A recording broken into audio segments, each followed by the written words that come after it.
Olá Floripa, olá Brasil, olá mundo, eu sou aqui André Patunas e este é o programa Vida Inteligente. Trazendo hoje mais uma vez meu querido amigo e irmão Jorge Antônio Ouro, que há 11 anos está aqui comigo fazendo essa parceria, né? E que muito me gratifica por eu ter entrado num tipo novo de informação. E eu digo isso com segurança porque nos meus 65 anos eu percorri muitos caminhos. Então eu tenho condição de poder avaliar esses caminhos que eu andei, né? Então, é muito importante, muito interessante, então, você conhecer coisa nova e estar aberto para conhecer uma coisa nova. Essa que eu acho que é a necessidade de cada pessoa. Se permitir ao novo sempre. Você gosta de uma filosofia?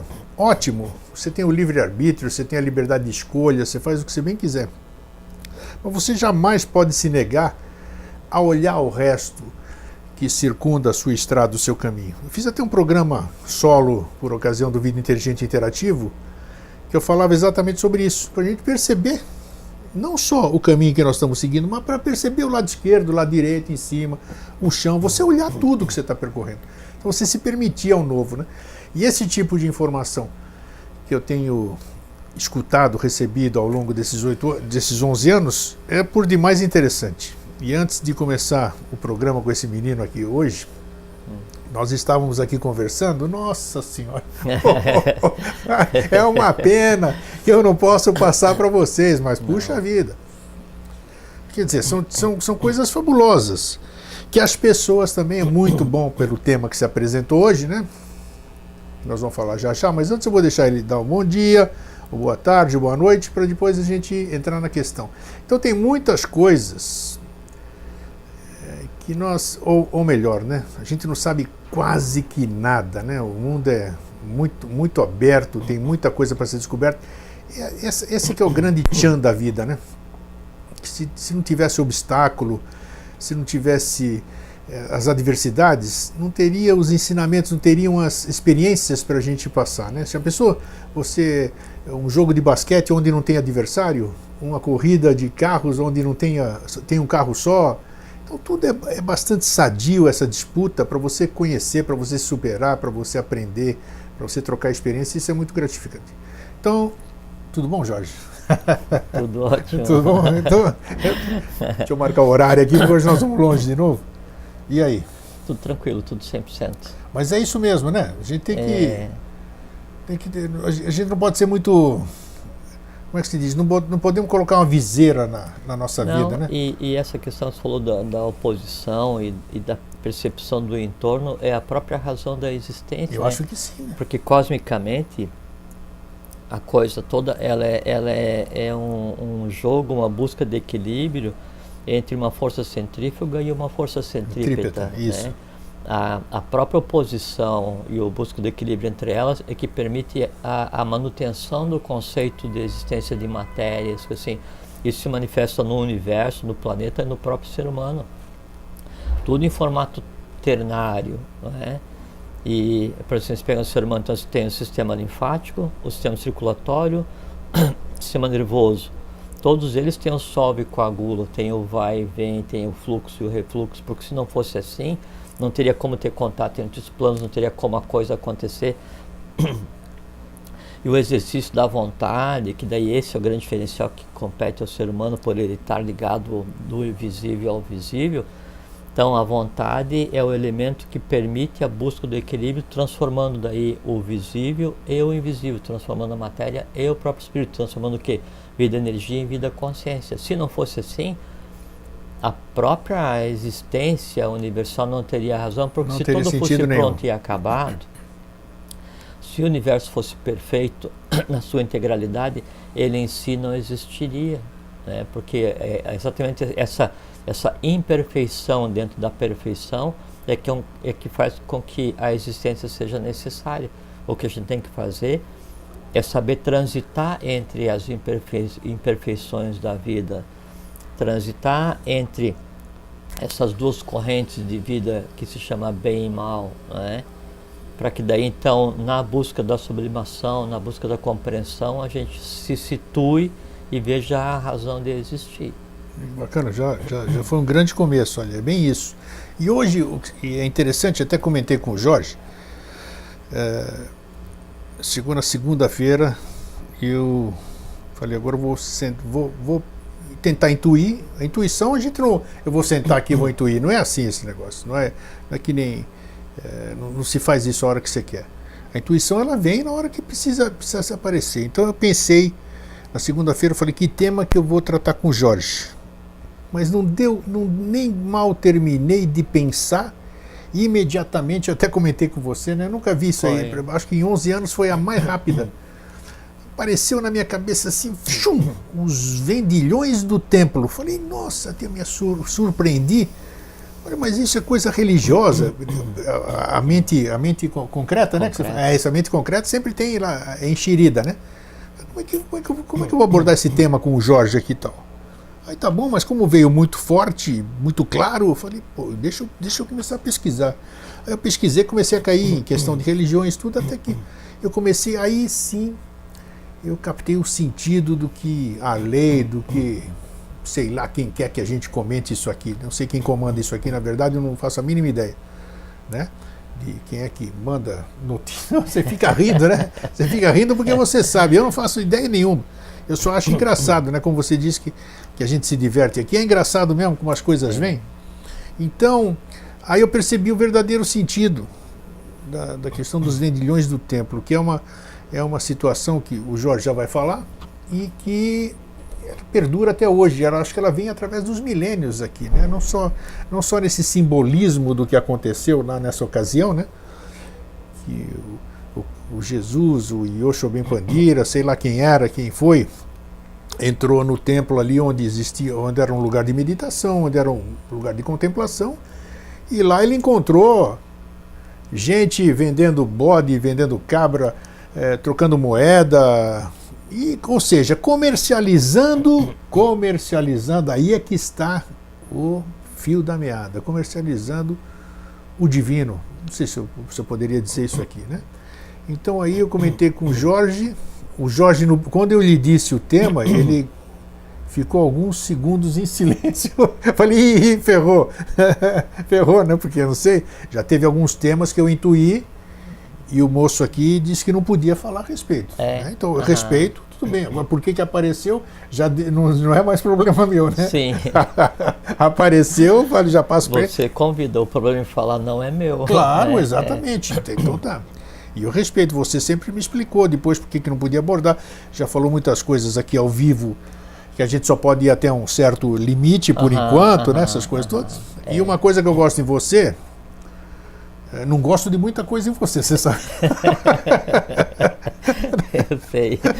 Mas uma coisa que eu gosto de você é a sua ética. Isso é bacana e eu faço questão de dizer para quem quer que seja. Porque todo mundo pensa, por eu estar com você aqui, ou por a gente fazer esse programa, por a gente ter essa amizade de 11 anos, você me confidencia tudo de dentro da SBE, você passa para mim as cartas revelação, você me mostra essas coisas, conversa fiada.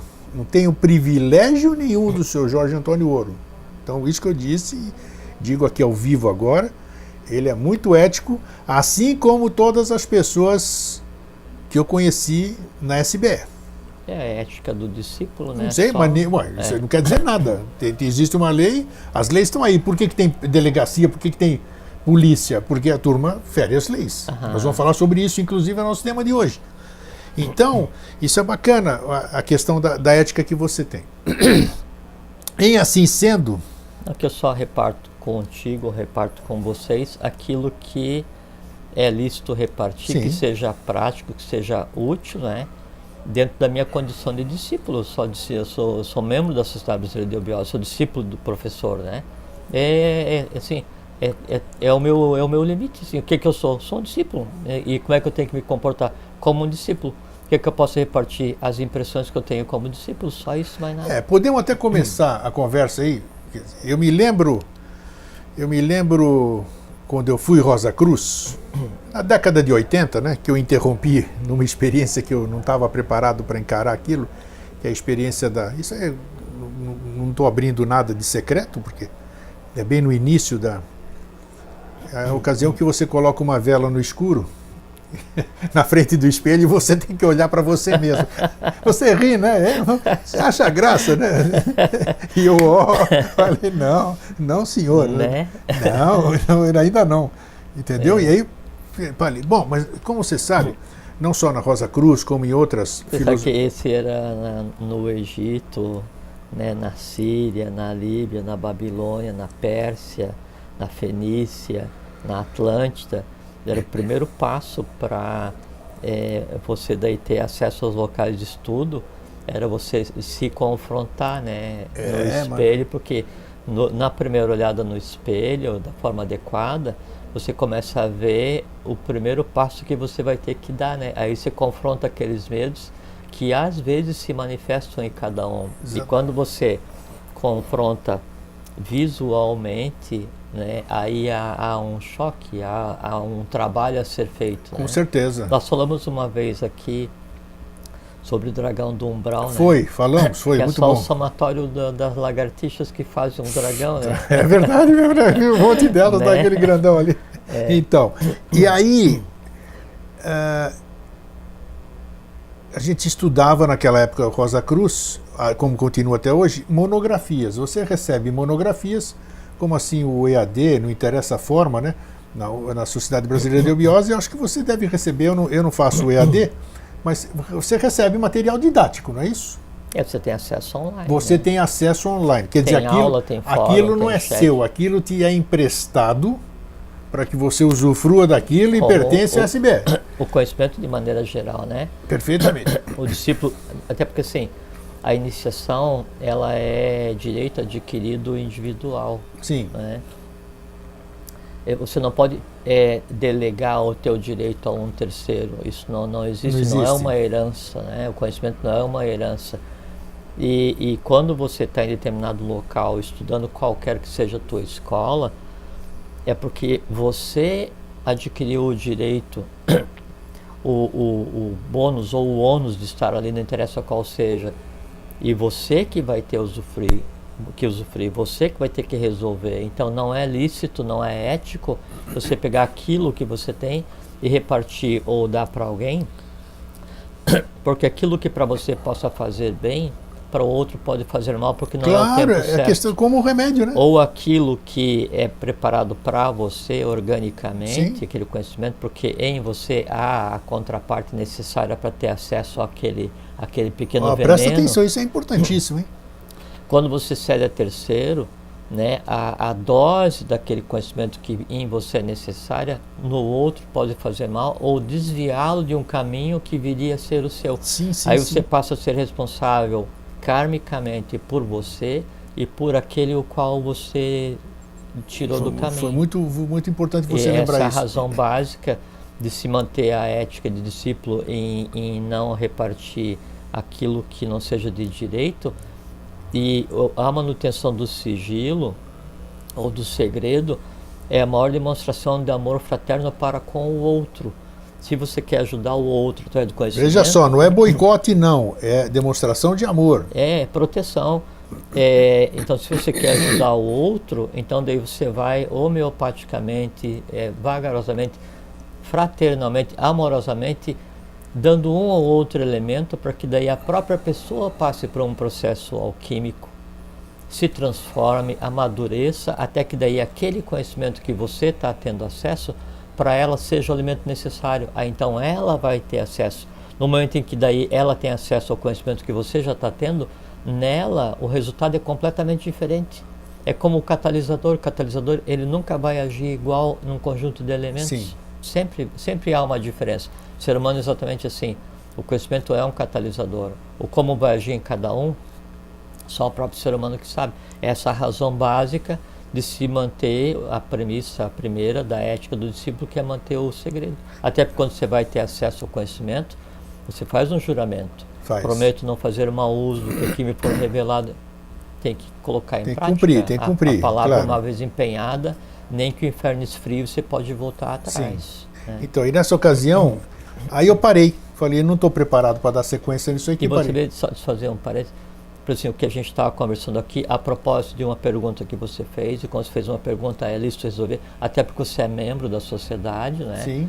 Então, o que eu te falei aqui em alguns minutos é integralmente desconhecido de toda e qualquer religião, de toda e qualquer instituição filosófica pode acreditar. da humanidade como um todo, né? E é parte do ensinamento da sociedade. Por quê? Porque é um conhecimento que tem que ser trazido à luz. Só que se traz um conhecimento desse e se coloca de maneira geral, aí você, ao invés de ajudar o outro, o ser humano, né, para que ele evolua, você passa por um processo de iconoclastia.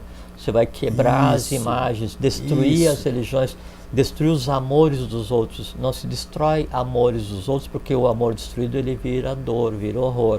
Então ele passa a te odiar, né, ou odiar aquilo que você representa. Então, tudo a todos, vírgula, no tempo certo. Tem razão, porque uma vez, numa conversa, eu vou continuar com o da Rosa Cruz aí. Numa conversa que eu tinha, um congresso em Curitiba, estava falando sobre, acho que o Márcio Bom Tempo devia estar lá, o nosso irmão, né? Márcio Bom Tempo também participando. Eu estava numa roda ali e eu caí na besteira de falar, de dizer que Jesus, o da Igreja Católica, o Yoshua Ben Pandira, tinha tido um irmão gêmeo. Putz, eu tinha uma mulher perto. Mulher perto só faltou. Imagina se fossem trigêmeos. Gente do céu. A mulher queria me bater ali, porque... Como é que você fala um negócio desse? Eu falei, desculpe, tá aí. Né? Heresia. Fique quieto. Então é assim o que ele está falando. Tem coisas que você não pode realmente passar. Bom, então só para finalizar isso aqui. Imagina se fossem trigêmeos. Nossa, e se cada gêmeo tivesse mais 2 irmãos. Se não fosse um, fossem 9, né? Aí já, imagina só, né? Mas imagina só. Então, quando eu parei então, o que eu fiz e tinha que fazer? Você pega aquelas monografias, que elas não são suas, apesar de você ter contribuído para você paga para receber, porque afinal tudo tem despesa, né? Você tem o próprio impresso, o correio, um monte de coisa. Isso aí tem custo. Nada mais justo do que você ressarcir esses custos. Isso é lícito, porque a entidade filosófica ela tem que se manter, ela não pode ser uma geradora de recursos, ela não pode visar o lucro. Tudo tem custo, ela exatamente. Tem que ter uma manutenção para poder prestar um serviço, é como no teu caso. Sim, mas ninguém entende aqui. Não é de domínio público o processo alquímico da criação do ouro, né? Não é do domínio público o processo alquímico da criação da riqueza. Então a matéria ela tem que transitar, o gênio da riqueza ele tem que transitar, até porque quando há esse trânsito, junto com ele há o amor que o acompanha. Sim. A doação, né? Sim. Então é lícito você dar ou doar, mas o próprio Yoshua Ben Pandira diz, dê com a direita de uma maneira que nem a esquerda veja. Saiba. Né? Então é uma doação para você manter uma iniciativa, e isso é lícito. A iniciativa é que não pode ser mercantilizada. Exatamente, muito importante isso. Tem gente que vai fazer algum evento, por exemplo, e já pensa em quanto vai arrecadar. E geralmente esse tipo de evento é o que são os mais malfadados a não dar certo. Não se mercantiliza aquilo que você tenha recebido fraternalmente. Os vendilhões do templo, que é o nosso tema de hoje. Sim, eu sei. Então, finalizando... O que eu fiz? Peguei aquelas apostilas e está acordado enquanto você entra na escola filosófica, você tem que devolver aquilo para a fonte. Então, eu mandei as apostilas de volta para a sede. Um amigo recentemente recebeu um legado assim, recebeu um baú cheio de monografias da Rosa Cruz de um amigo dele, que tinha até deixado escrito, isso aqui passa para o meu amigo.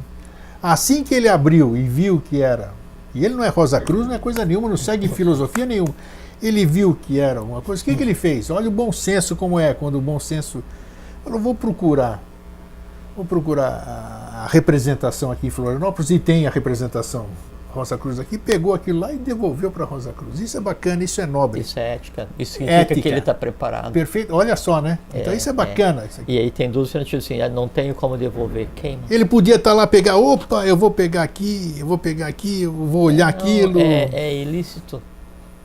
É aquela coisa de o Amanás, o sem mente, ele assalta o templo e aí sai com a traquinalha e acha que ele é o sacerdote. É isso. Não é? Isso. É só um ladrão. Isso. É. Eu já tive oportunidade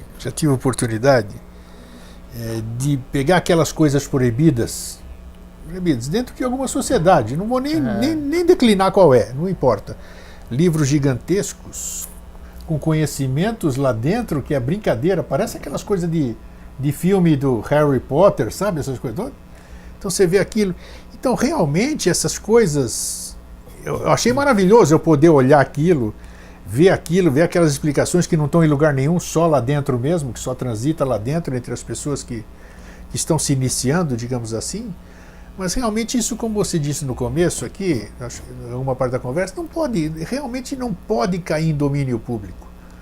Porque precisa ter uma preparação realmente, né, para a dosagem do remédio, a prescrição, a anamnese que o médico faz antes para ver se você pode tomar aquilo, o que serve para mim não serve para o outro.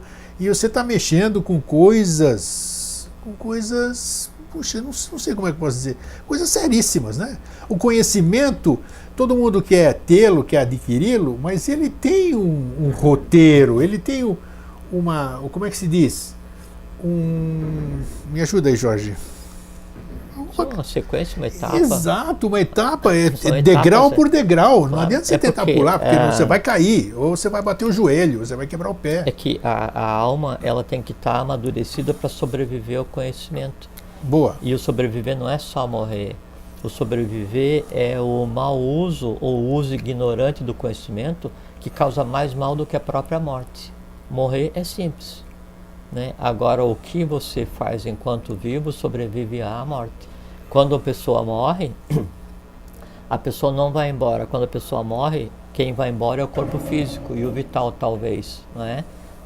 O resto permanece exatamente onde está e vai ter que dar conta do que ele está criado. Então, o conhecimento, ele pode ser alguma coisa completamente benfazeja, assim, uma coisa assim que traga a iluminação, a compreensão, e pode ser uma coisa destruidora. Não tenha dúvida, eu não tenho dúvida disso.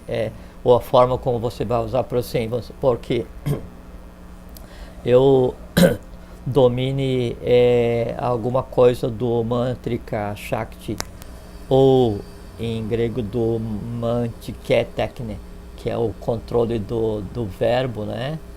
E aí eu saiba como criar poder através de um conjunto de palavras para dominar ou influenciar nas pessoas de maneira geral, né? E eu use isso como um instrumento de dominação de Estado.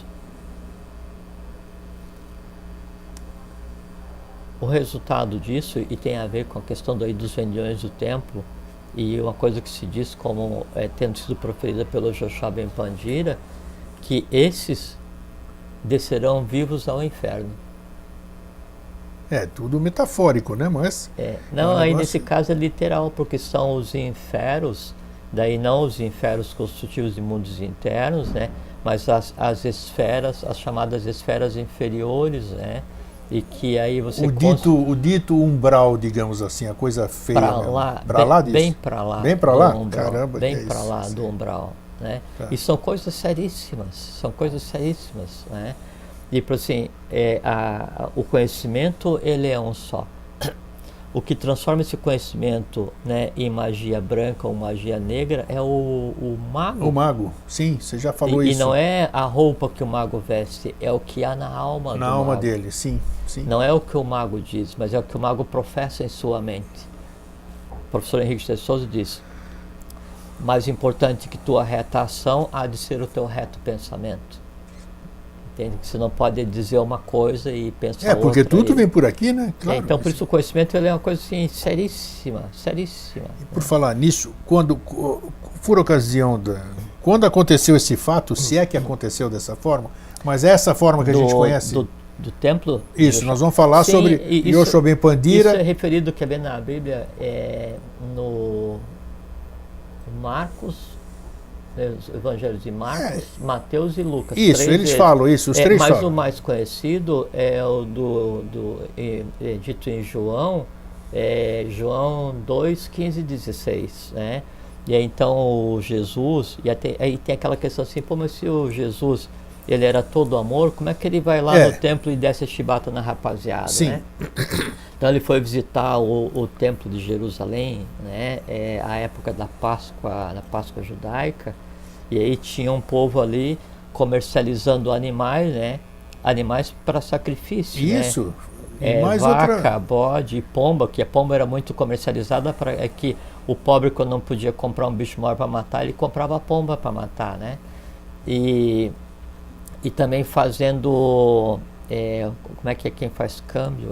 Cambista, né? Isso, cambistas. Sim, e o moedas. Eles trocando o dinheiro grego e romano por dinheiro hebraico e fenício, né? E aí, então, se diz que realmente aí o Jesus... Os mercadores do templo eram chamados assim, porque né? estavam usando o ambiente do templo para fazer a mercantilização, né? E aí fica a analogia para a própria coisa do templo, exato, né? a analogia é muito maior do que isso aí. Tá. E aí ele realmente expulsa, ele pega umas cordas e expulsa o pessoal, daí dá com a chibata no povo, essas coisas assim e tal. Só que isso parece ter acontecido mais de uma vez, né? Mesmo com o Joshua, e na Bíblia isso está mais ou menos colocado, porque são épocas distintas, e esse primeiro fato que é narrado daí em João, ele se deu entre 27 e 29 da nossa contagem, então 27 e 29 depois do nascimento de Jesus Cristo. Sim. Né? E isso ficou como um referencial usado ainda hoje para se abordar essa questão daqueles que fazem mau uso do conhecimento. E como fazem? E você sabe assim, quer ver? Bom, então primeiro boa noite a todos. Né? Isso aí. É muito bom estar aqui com vocês. Obrigado pelo convite de novo, né? Gosto muito de vir aqui. E sabe assim que a vida ela me proveu um benefício de poder ficar sozinho praticamente a vida inteira, né? E é bom quando eu venho aqui que eu tenho que sair de casa, e é super estranho que assim, os dias muito claros, né? Então o olho até demora para se acostumar, né? Então o vir aqui é muito bom, né? Como se o morcego saísse da toca, né? Então sai da toca, eu te agradeço.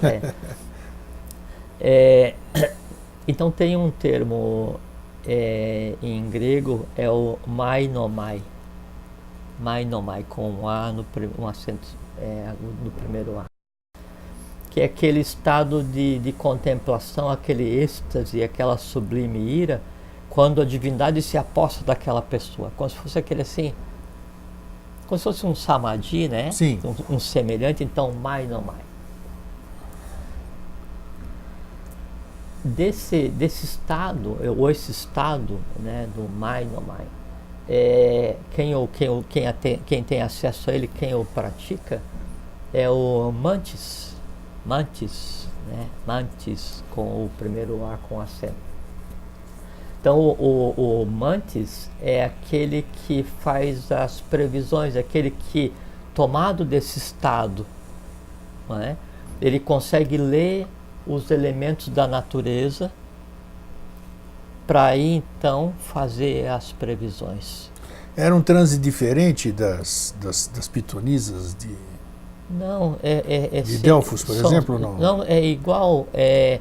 Mas dizem que as pitonisas faziam uso de algum gás que saía de uma fenda lá, né? Não, mas assim, a forma como o terceiro analisa, né, a coisa, ela está baseada naquilo que nele exista. Sim. Então é um estado de consciência. Né? Você acessar. Então você não precisa de bengala nenhuma para adquirir aquilo. É como hoje você vai fazer um desdobramento mental, você pode sentar e você ir para o mundo interno qualquer. Outro que já você precisa queira. de uma música, um ou mantra, você vai tomar um incenso, chá, ou você vai... Exatamente, alguma outra droga, alguma coisa assim. O que muda é assim, dependendo da forma como você quebre essa ligação entre o visível e o invisível, essa forma é como se ela fosse um passaporte e ela te diz até onde você vai. Você vai tomar o álcool, é a mesma coisa, você daí fica temporariamente fora da realidade, naquele pequeno entorno da tua própria vida, né? Você toma uma droga qualquer, você fica fora da realidade no entorno um pouquinho maior da tua própria vida, sempre chafurdando ali no, e chafurdar é o termo certo, naquele pequeno astral humano, né, que cerca. Quanto menos artificial é essa saída, quanto mais consciente é essa saída, quanto menos você fizer uso de um elemento externo para provocar essa saída, maior é a autonomia do teu passaporte. Chega a um ponto que você transita por todos os universos, você transita por todas as locas, você transita por todos os mundos conscientemente. Em qualquer situação, independente de barulho, não, tudo bem. Vendo e sendo visto. Você quer, agora então você para. E começa a ver. Tá. Né? E quando você vê, você é visto, né? Com certeza. Tá? Né? Bom, e esse então no caso de Delfos, né, das pitonisas, aí assim, é uma coisa muito interessante desse contato com o invisível nessa época latina, época da Grécia, né? Mas ainda na época da Grécia, porque houve a chuva de estrelas, com essa preparação, porque viria a ser depois a busca pelo equilíbrio com a vinda do Joshua em Pandira, né? E por conta da transição de conhecimento do Egito para a Grécia, que a Grécia ela é a herdeira do conhecimento do Egito, né? Então sempre há a narração das chamadas musas, né? As musas é aquele conglomerado de seres que permitiam que esse invisível se transformasse em palavras e fosse dado a um ou Isso tinha alguma coisa a ver com a escola de Atenas ou não? Não com uma, com várias escolas, tá. Né? E aí era já um conglomerado de seres invisíveis que daí serviu de ponte aos seres invisíveis, às pitonisas, às sacerdotisas, aos anunciadores de maneira geral, esse tipo de coisa. Tá, vamos lá, agora você falou no nome, peraí. Seres invisíveis. Seres invisíveis de que orbes? Não, é do invisível imediato, do O que é o invisível? Tá, tudo bem. Porque quando a gente fala, como a gente já falou em muita coisa, o telespectador pode estar pensando em astral, em não sei o quê. Quando a gente fala invisível, a gente pode imaginar a quarta dimensão. Quarta dimensão ou quinta são os que transitam na parte que nos compete, que a gente, nós deveríamos... E não é astral. Astral é a quarta dimensão, nós deveríamos ser senhores da quarta, só que daí o astral, que as pessoas imaginam, é esse astral, assim, a primeira camada, né, que a gente falou. Como se fosse a casca da laranja, mas daí o astral não é a casca da laranja, o astral é a sala na qual a laranja está colocada. Entendi. Não é a casca. Tá. Por isso que, assim, é isso que eu te falei, é o Atadharma Meru, é até onde a vista alcança. Então as pessoas pensam que o astral é aquilo que, assim, ou é o meu corpo astral, ou é astral da Terra. Não, é o mundo, é um plano astral. Já abordamos dividido bem, em 49 né? subsetos. Acho que nós abordamos em 3 programas sobre isso. A gente sempre toca nesse assunto. Sempre, mas vai abrindo um pouco mais, né? Tá, só queria situar isso aqui. Então eles viam, eles tinham contato com os devas, né, com os seres da natureza, essas coisas. Sim, elementares. Assim. Os elementares. Então, então, culturalmente sempre se deu muita atenção a isso, né? Essa capacidade de ler os desígnios da natureza, os sinais da natureza. Quem então praticava essa arte eram os mantis, né? E a arte então era o mantique, técnica, né? Que era a arte de ver esses sinais, né? em um local onde a humanidade, de maneira geral, não conseguisse ver. Quem praticava essa arte eram os augures, donde o augúrio, né? Então o augure de áugio é aumentar. Então o Augustus que os Césares usavam, o César Augusto, né? Augusto é aquilo que é aprovado pelos augures, de onde vem o bom augúrio. Isso, né? Boa sorte. Então os augures então eram aqueles que eram mantes, né? Ficavam quando desejavam estado, né, de contemplação, dominavam o mante, que é técnica, E aí eles formavam colégios de magos, isso no início Mas eles não comercializavam essa... Já vão chegar, Já vão chegar lá? Já vão chegar. Vamos lá. Nós já estamos no caminho. Estamos no assunto já. Então, eles dominavam essas técnicas, né? E era uma coisa de Estado. Então, havia os colégios e eram magos, assim, sacerdotes, né? Que praticavam isso. E eles eram chamados de álgures. Isso no início da República Romana, como herança do conhecimento grego. Eles né? serviam todo mundo, inclusive, né? Imperadores, reis, eram chamados por todo mundo, né? Então, os próprios Césares colocaram o Augustus, né, nos seus nomes, porque eles eram, então, abençoados pelos álgures, né? E os álgures que faziam os presságios, os augúrios. Isso. O augurium é o presságio, né? E aí existia o bom presságio e o mau presságio. E como que se definia o bom presságio e o mau presságio? E o que isso tem a ver com o templo, que é o objeto da nossa conversa hoje, né? Donde os vendilhões do templo, né? Isso que estou colocando é para mostrar a origem... estamos fazendo a origem uma geral. Não, é a origem da palavra templo. Sim. Nós estamos caminhando para a origem da palavra templo. Então, os álgures, que faziam os augúrios, os presságios, né? E augúrio é do auge ou do aumentado, eles se dividiam em duas escolas básicas, dois caminhos básicos. O primeiro dos álgures, primeira escola, é dos harúspices, com H, com A, harúspices. Os harúspices, então, eram os álgures que faziam os augúrios, as previsões, baseado nas entranhas, né, das vítimas cerimoniais. Nossa! Então, é como você jogar búzio com as entranhas dos outros.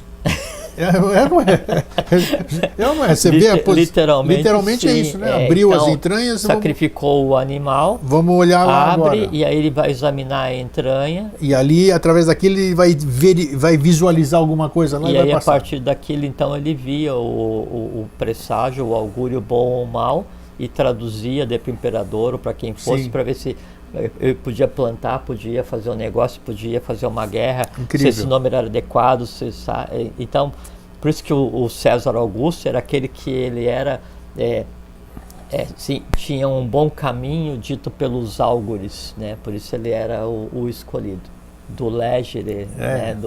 Da eleição do escolhido, né?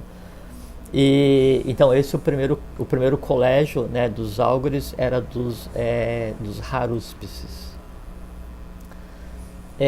O segundo colégio, o segundo caminho para se fazer os álgures, né, os augúrios, era dos álpices, um harúspices e outro auspices, donde auspícios, bons auspícios. E os álpices, aí eles faziam a leitura e faziam os presságios e os augúrios baseado no som e no movimento dos pássaros. Não matavam ninguém. E aí como é que os auspícios trabalhavam? Eles delimitavam uma parte no céu, né? Porque não dá para examinar todo o voo do pássaro. Então delimitavam uma parte no céu, assim. E aí analisavam o voo dos pássaros nesse espaço delimitado. Faziam um corte no espaço, né? E os sons também professados nesse espaço aqui. Esse corte no espaço, no céu, que daí vem do sânscrito, corte vem do sânscrito, né? Eles chamam de pie, proto-indo-europeu, mas é o sânscrito que por sua vez é um derivado do atlântico, né? Então vem do sânscrito tan ou tem esse corte. Então esse pedaço de corte no céu era chamado de templo. Então o templo é esse corte no céu onde os auspícios viam passar os pássaros e a partir do movimento deles faziam os augúrios. Essa é a origem da palavra templo. Contemplar, né? Até a palavra contemplar, é olhar, né? Perceber. Contemplar é você se comportar como um álgore e olhar para todas as direções dentro do templo, sim, para ver os indícios, as mensagens e as falas da natureza. Isso é contemplar. Essa é a origem da palavra templo. Olha só, interessante. Depois aí, esse corte no céu que os auspícios faziam, ele passou para um corte na terra. Então se criou um local na mata, né, para se observar ali os pássaros e a própria natureza. Seria a origem do xamanismo ou não? Né? Pimba, já vem na hora. Né? Lógico, né? E o xamanismo está ligado com uma outra coisa que é o tulkuísmo tibetano. E o xamanismo hoje, a gente pode dizer que à medida que o tempo foi passando, ele é uma degradação do tulkuísmo tibetano, misturado com a questão da análise da natureza baseado em indícios, né? Seria um conjunto entre o trabalho dos álgores e dos tulcos. Isso é o xamanismo. Então, hoje ninguém professa. Nada? Não. Tá. Não.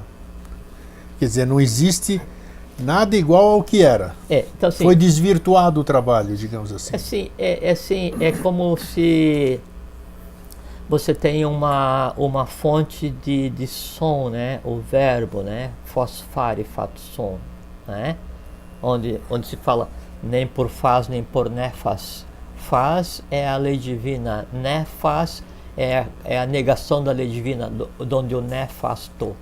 Sim, olha só. Então, bacana, né? A etimologia hoje está boa. Então, eu tenho o som sendo gerado.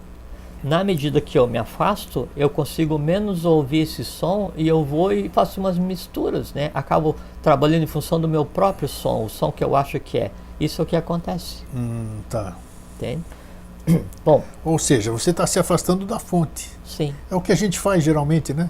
Por isso que tem a iniciação e os seres que vêm do governo oculto do mundo, ele vem restabelecer a fonte.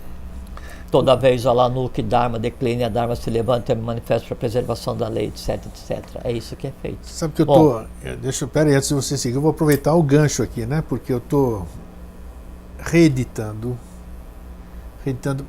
A princípio não vai ser para o Brasil, vai ser para Portugal, lá para fora. O meu quinto livro, que é o Grande Sol Central, cujo subtítulo é A Reconexão do Homem com a Fonte da Criação. Que é exatamente o objetivo, vamos dizer, através de coisas que estão inseridas ali, é mostrar o caminho de volta para esse som que você acabou de dizer, né? Você tem a origem do som, você vai se afastando, então, na verdade, hoje todos nós, metaforicamente, analogicamente, sei lá o quê, estamos tentando voltar para esse som. E você sabe que o primeiro corpo do som é o fogo. A gente que usamos conversou outro dia sobre no programa passado, os não sei o que do fogo que a gente simbolismo do fogo, Bom, então aí esse templo tem Lo, corte no céu, né? Ele passa a ser usado na terra, e aí então aquele é um local sagrado, é um Fanum. Fanum é um local sagrado, um local abençoado, né? Onde o profano, olha só, está inspirado hoje, estou gostando de ver. É o que está fora do local sagrado. Profano, claro, fora é. Então, esse lugar era um templo na mata, né? Como é que se sagra um local? Com autoridade. Porque o negócio é muito mais amplo, porque você sabe que eu não posso chegar num mato ali, cortar um pedaço que seja 30 metros quadrados e bater um tambor e dizer aquilo lá tá... Eu estou mexendo com a mãe terra. Você tem que ter autoridade. Estou mexendo com a mãe terra. Você sabe que a palavra... Elementais.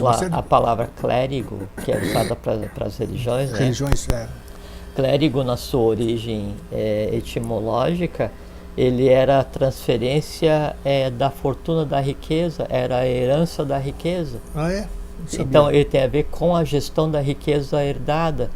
Na Idade Média, a igreja pegou o termo clérigo para aplicar a uma pessoa que tem a autoridade herdada de tratar, não com a riqueza, com a coisa divina. Então, Isso. Já, como é que se diz? mas então Isso. na origem era tratar com riqueza, mercantilizado, né? Então, só para terminar aqui a questão Vamos voltar ao templo, consagrar, né, o local. Não, você tem que ter autoridade. Autoridade. Tá. Né? Autoridade espiritual para. Entende? Aí sim. Você tem que ser como você disse agora há pouco, o que? Aquele que identifica, conversa com os elementais, com os devas, tudo, no mínimo. Como é que é o nome do ser? Que é esse que tem essa capacidade de... O Álgore? Não, o Álgore você usou começa com a letra M. Você falou agora há pouco. O Mantis? Isso. Sim, o Mantis, todo Álgore é um Mantis. Então tá. Então ele é um do... Mantis, ele é um que podia consagrar um local. O Mantis é o que domina o Mai no Mai. Né? Tá. E ele esse pode consagrar qualquer local. Ele vê... Ele sabe interpretar e conversar com a natureza. Isso, exatamente. Qual isso. é o nível de autorização, de autoridade do Mantis? É a autorização do entorno mais baixo. Ok. Né? Tá. A autoridade, né, para consagrar, né, ela advém do estado de divindade, de consciência. Ok. A autoridade é dada pela consciência. Essa que é. Olha como a coisa se conduz, porque aí chega, vamos dizer, vamos usar nós estamos falando de xamanismo, essa coisa e tal, você já vai dar continuidade. Mas aí eu chego, vou lá num curso, eu vou num curso, faço um curso de fim de semana, aqui que é importante. Vai. Do que a gente está conversando, respeitando a crença de cada um. Claro.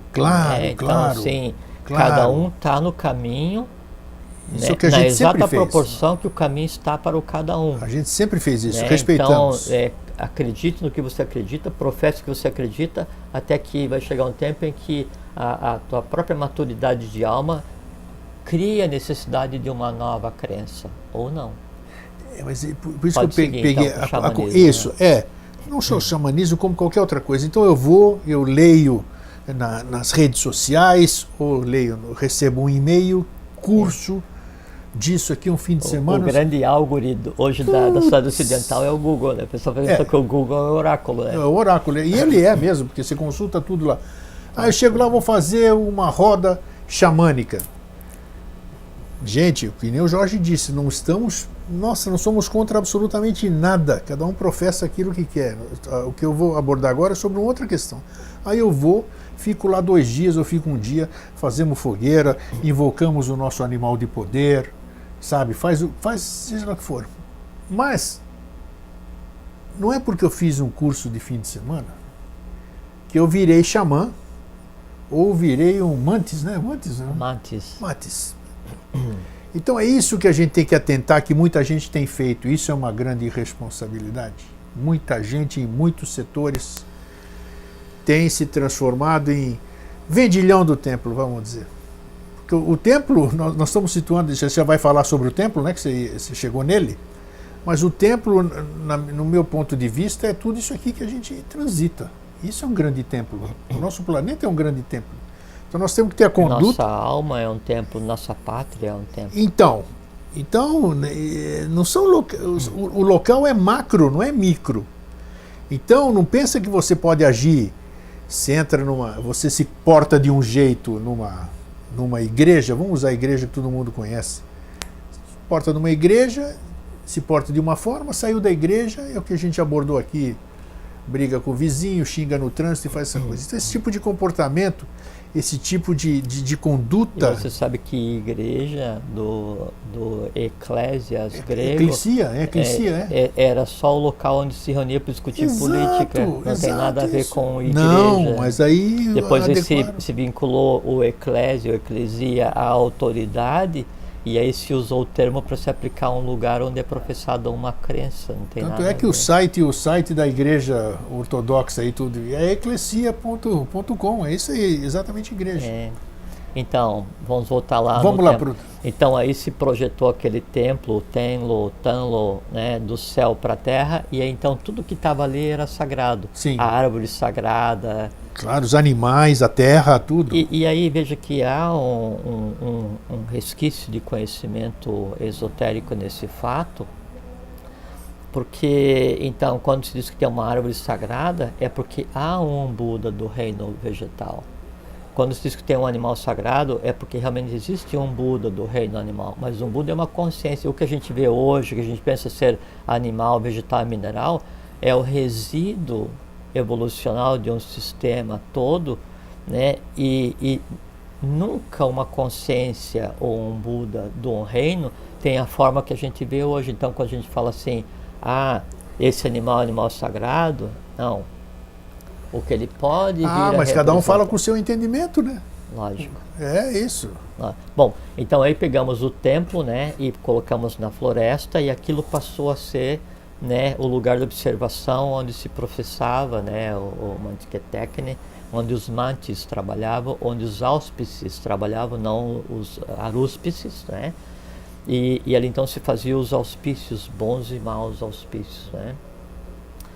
Com o tempo então se transformou aquele local daí no solo, se limpou, tiraram as árvores e já não se observava mais os pássaros, né? Claro. Mas se criaram deuses, né, imagens. Então construíram um local naquele espaço vazio que era o templo. O templo, no caso, é o espaço, né? Isso. Se criou uma edificação para colocar dentro a imagem dos deuses. Isso, aqui, os totens, né? Todas aquelas Os ícones. deuses lares, tudo. pilates, as coisas Isso. assim. Aí, então, se criou um edifício para colocar. O edifício é o Edis, né? Edis, que foi criado. E aí então se passou a chamar o edifício de templo. E aí hoje então se fala, o templo. Não, mas templo não tem nada a ver com isso. Essa é a origem do templo. Esse local sagrado, recortado, né? Esse é o Fanon. Então o sagrado, o Fanon, o templo, ele não tem nada a ver com a edificação, não tem nada a ver com um prédio, não tem nada a ver com uma construção. E também não tem nada a ver com ninguém, né? Não. Ninguém precisa estar lá para... Não, nem era para ser um local, né? Tanto é que as tradições de início, elas não têm local físico, né? Daí depois, então, é que se criou o conceito de Fanon, é o templo, e o templo é que é sagrado, e que quem está fora do templo é o não sagrado, ou não consagrado, né? E ele é o profano, donde o scatus bebeloi, fora daqui os profanos, que tinha no frontispício do templo de Delfos, né? E se esqueceu o conceito de sagrado, de Fanon. O templo verdadeiro, o templo real, né? Qual é o primeiro real templo? É o próprio ser humano. Por quê? Porque ali no ser humano está a divindade real, verdadeira, o fogo. Como a coisa flui, é incrível. Esse é o primeiro templo. E aí então o ser humano deveria aprender, né, a observar e a ouvir os sinais do seu próprio templo, porque dali emana a consciência, ali está a própria divindade.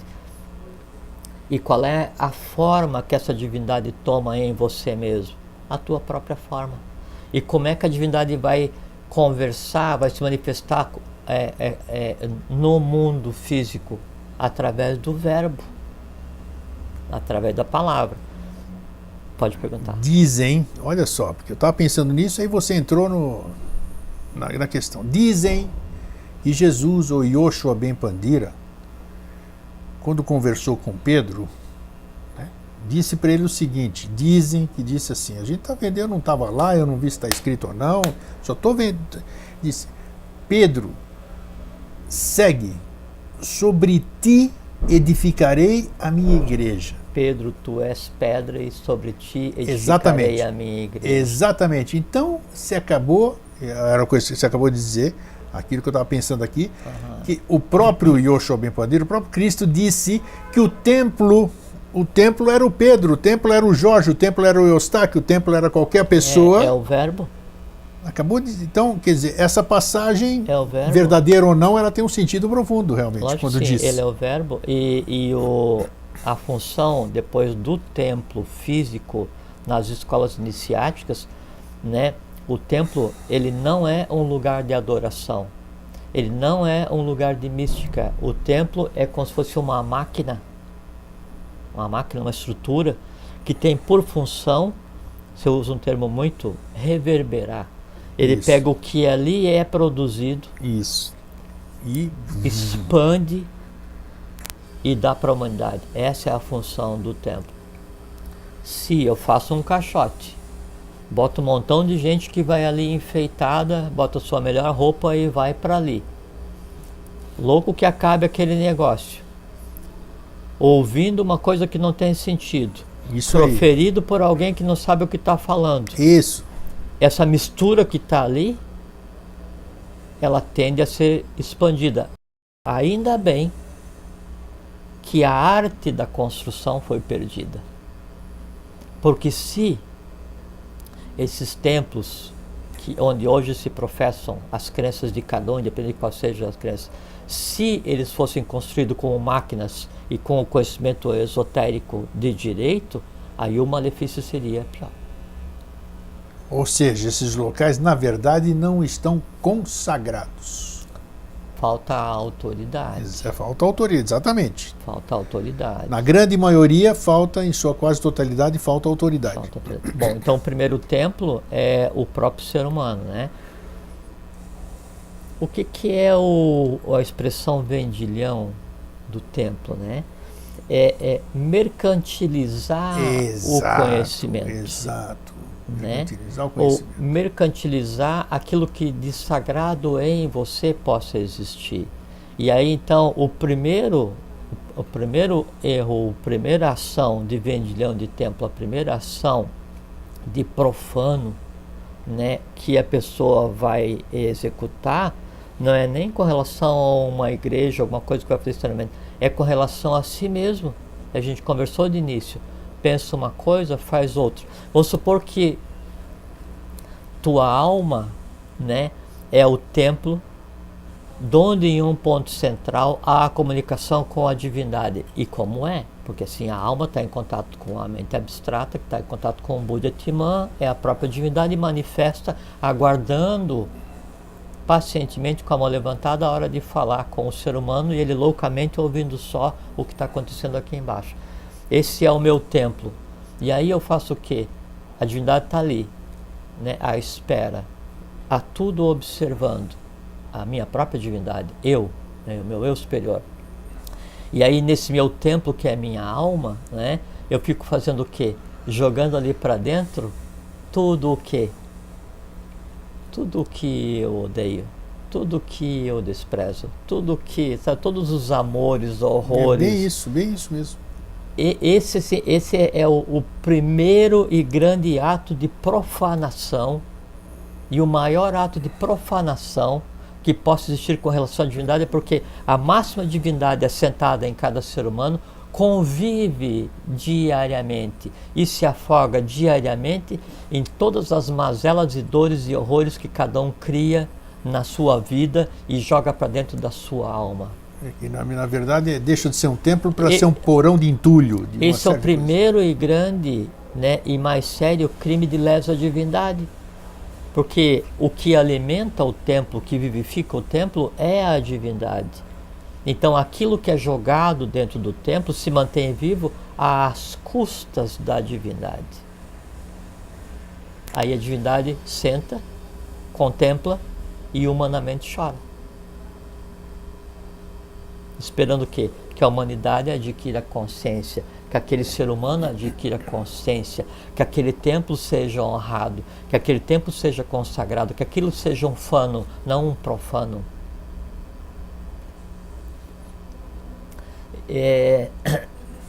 Eu estava indo outro dia no supermercado. Não gosto de sair de casa, não gosto de andar. Mas estava indo no supermercado, e aí estava indo no estacionamento, estava indo um carro grande, novo, assim, branco, com 4 pessoas dentro do carro, E assim, empatando a roda, né? Assim, tal, se amarrando no estacionamento e tal, trancando tudo, eu não tenho pressa, né? Aí fiquei esperando, daí os caras estacionaram mais pra lá, tinha uma vaga, eu estacionei mais aqui assim. Aí tava procurando ali a lista do que eu tinha que comprar. Daí os caras passaram as pessoas que estavam naquele carro na minha frente, né? E eu fui, eles foram andando e eu fui andando atrás. E as 4 pessoas eram quatro adultos, homens, né? Barbados, marmanjos, calculo-se entre 26, 28, 30 anos cada um, vestido como moleques, né? Aquela adulto vestido, boné para trás, bermuda aparecendo, né? Essas coisas assim. Cada um anda como quer, não tem problema nenhum quanto a isso. E aí um deles falou uma coisa assim, aí eles conversando, né? Eu atrás tentando passar, né? Aí um deles falou assim: ô, mó louco, meu, pô, super legal. Vocês já fizeram uma coisa, vou contar pra vocês. Conta. Vocês já botaram uma minhoca no álcool? Vocês já viram como ela se contorce? Meu, cara, ela se contorce assim, ó. Aí ele fazendo os movimentos, né, da minhoca se contorcendo no álcool. Não, aí sabe o que eu fiz? Eu parei, né? Aí eu fiquei assim tão chocado de falar, dá vontade de chorar. Eu fiquei tão chocado porque assim,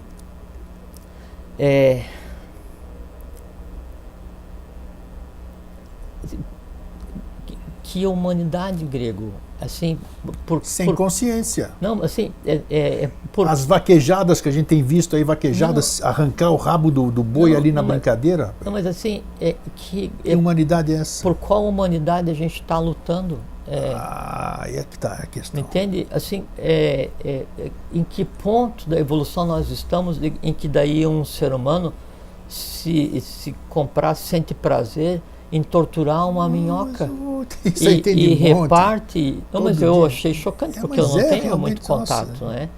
Eu achei chocante porque assim, e aí os outros riram loucamente dos gestos dele enquanto a minhoca é torturada, né? Aí eu voltei pro carro e esperei um pouco para eu daí ter condições de fazer compra, sabe? Isso é profanação. Mas isso sabe, isso assim e aí assim porque daí então ainda há seres humanos minerais, há seres humanos vegetais, há seres humanos animais, né? Há seres humanos e em busca de um estado onde todos nós sejamos seres humanos angelicais, devas, só que todo mundo convive e a gente tem que estar preparado, e eu me considero daí despreparado, né, para isso, porque foi assim absolutamente destruidor, absolutamente chocante. Eu tive 2 experiências destruidoras assim nos últimos meses, né? A primeira foi isso de contemplar um torturador de minhoca, né? E a outra experiência destruidora foi ter participado de uma eleição, né? Não pelos resultados, porque foi um aprendizado gigante e positivo por conta das pessoas que a gente trabalhou em conjunto, mas também eu conheci gente que, nossa, assim, foi a maior concentração de gente ruim por segundo, você me avisou, por segundo quadrado que eu já vi na minha vida. Mas só que é o seguinte, não tinha outra maneira de aprender a não ser entrando. Claro. Entrando para experienciar. Um negócio assim, chocante. Assim, sabe? Depois que terminou, fiquei uns dias em casa pensando, para tentar digerir aquelas coisas que eu tinha contemplado, para transformar isso num aprendizado, mas teve que ser em etapas, porque é muito chocante, mas ao mesmo tempo, né, eu vejo que hoje é essa humanidade que nos compete ajudar, assim, é por isso que a iniciação existe. É por isso que a lei tem que ser restabelecida. Tem que ser restabelecida para quê? Para que todos se transformem em seres humanos, mesmo os não humanos. Para que todos se transformem em fano, mesmo os profanos. Que o profano é aquele que não é consagrado, ou não consagrado, ou que está em desgraça, né? Não está em graça. Todos esses vão ter que ser humanos. É para isso que a gente trabalha. Então, o vendilhão do templo é aquele que mercantiliza a divindade. o espaço da divindade e a própria divindade. Então, na maior parte das vezes, o próprio ser humano... Qual é o preço a pagar disso? Qual é o custo disso? Qual é o custo da mercantilização do templo, da divindade? Olha só.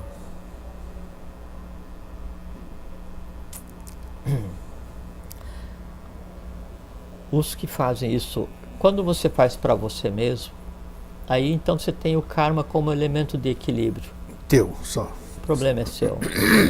Quando você faz para o teu entorno, né, você vai ter que interagir com o entorno. Quando você faz em escala, por assim, a nossa pátria é um templo, é um fano, é solo sagrado. Toda a pátria é um solo sagrado para aquele que ali nasceu. O Brasil especialmente porque aqui a divindade antropomorfizada caminha, né? Para aqueles que mercantilizam nossa pátria, para os ladrões, traidores, para os apátridas, esses aplica-se, descerão em corpo vivos ao inferno. Problema de cada um.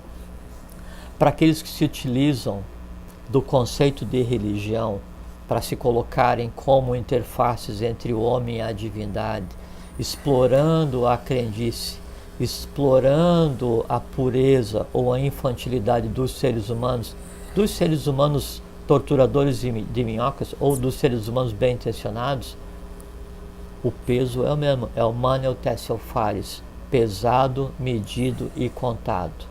E ninguém reparte o peso que a cada um cabe. E é pesado.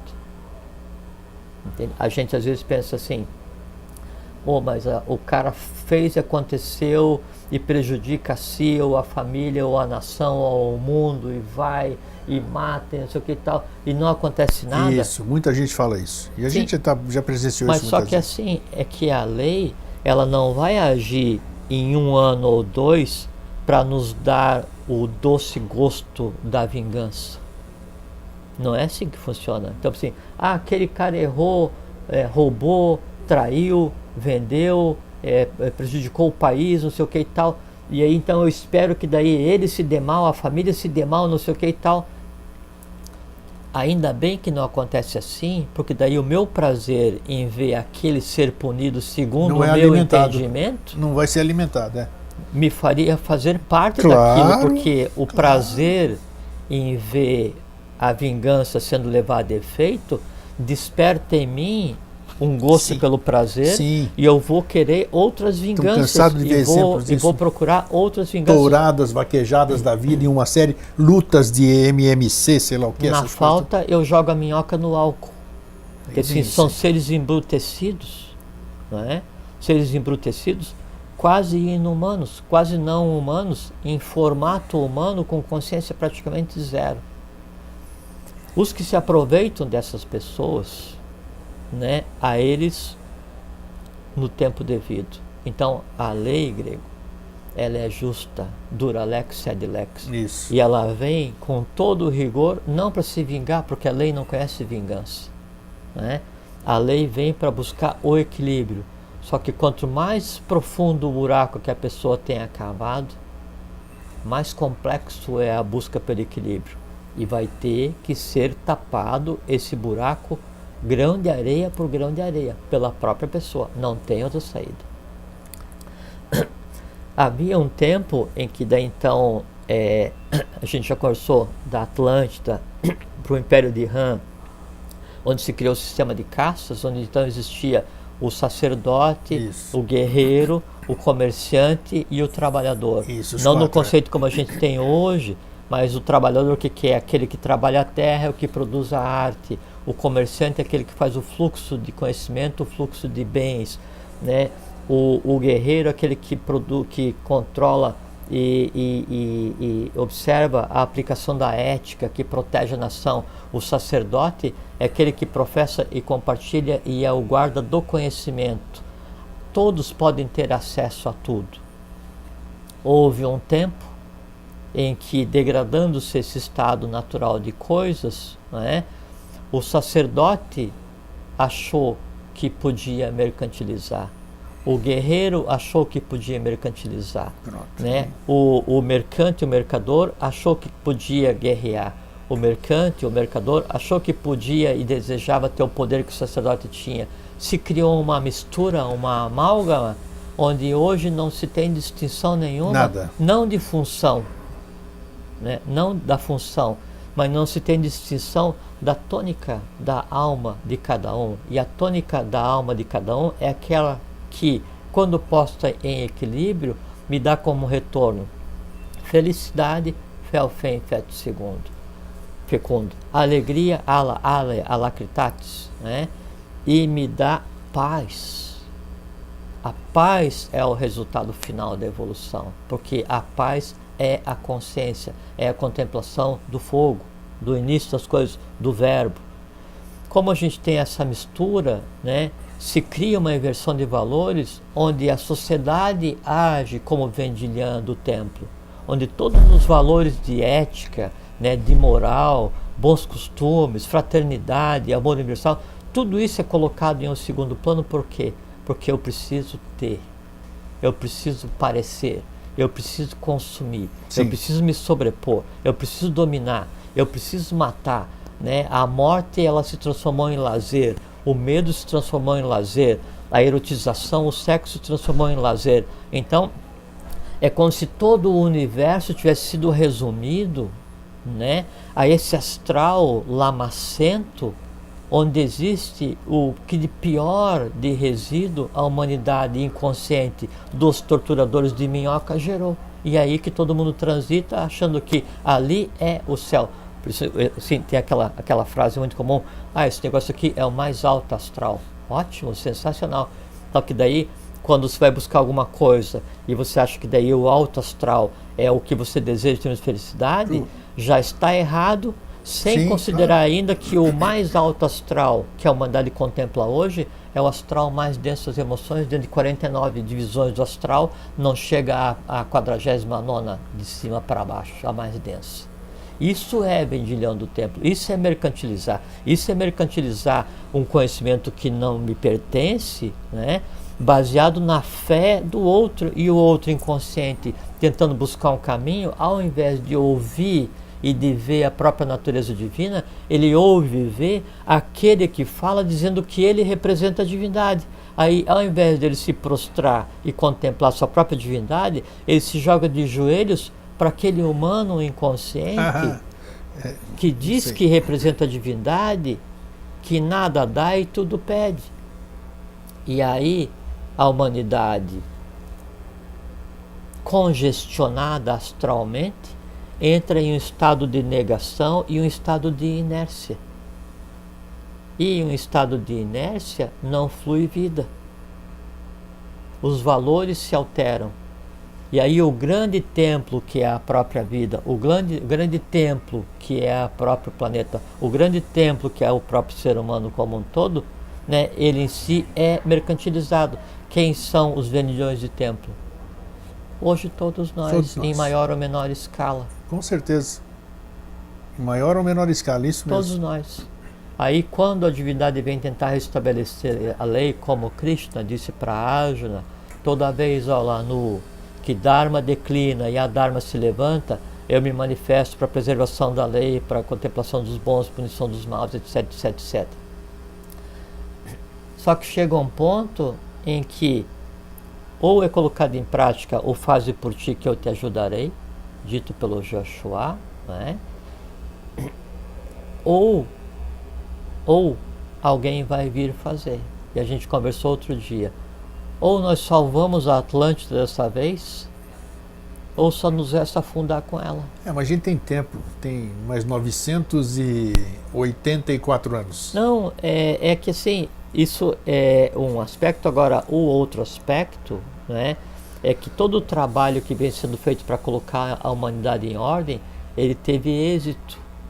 O que acontece é que aí a transformação dos profanos em fano, né, e a transformação desse processo de mercantilização em um processo de fraternidade, né, seria como se fosse uma democracia universal, onde a todos é permitido chegar a uma consciência átmica, esse processo já está em curso, avassaladoramente.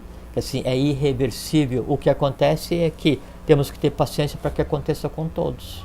Isso aí, para isso aqui o espaço ainda faltam 984 anos, mas o que são 984 anos? Nada. Que tu não pode... Nada, foi o que você disse. Nada. Aqui a gente só fala em milhão, milhares, mas bilhões. Assim, então você não pode. Assim. 984 realmente a coisa é próxima, não tem não, tanto. É assim, é que. Aqui tem o conceito de vida. É que você veja assim, o conhecimento, ele daria a todos, ele dá a todos uma visão clara do mundo verdadeiro.